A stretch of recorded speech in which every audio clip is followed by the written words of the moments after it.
संगत जी, यह घटना उस समय की है जब हजूर जी फैज़ाबाद में निवास करते थे। एक दिन हजूर जी सुबह 4 बजे कहीं से लौट रहे थे।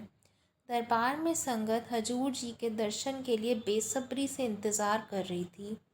लौटने के बाद हजूर जी अपने आसन पर बैठे और बोले, बच्चों, मैं गुरुद्वारे गया था। जो संगत सुबह 4 बजे उठकर गुरु ग्रंथ साहिब जी के पाठ में शामिल होती है, मैं उनके जूते साफ करने गया था।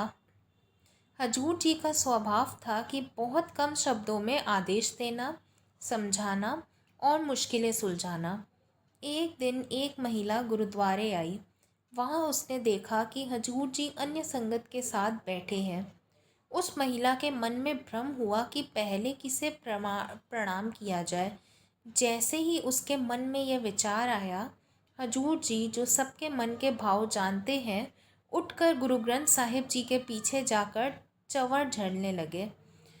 महिला समझ गई और वहीं जाकर सर नवाया, जिससे गुरु ग्रंथ साहिब जी और हजूर जी दोनों का सम्मान हुआ। इसी प्रकार एक दिन सुबह हजूर जी गुरुद्वारे पहुँचे, जहाँ भारी संख्या में संगत बैठी थी।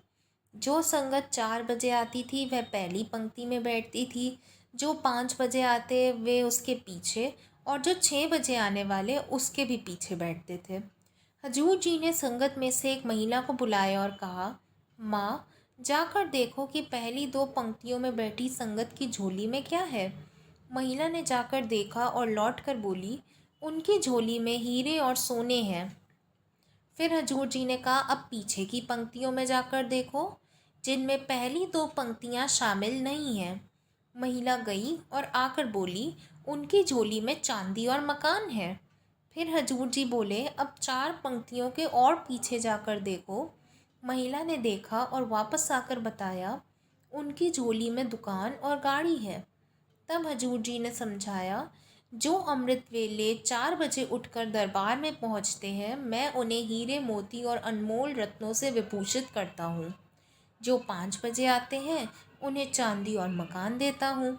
जो 6 बजे आते हैं उन्हें दुकान और गाड़ी देता हूँ। यहाँ एक महत्वपूर्ण बात है, ये है कि हजूर जी ने 6 बजे के बाद उठने वालों के बारे में कुछ नहीं कहा। सियाए राम। अगर साखी सुनाने में कोई भूल हो गई हो संगत जी, तो माफ़ कीजिएगा।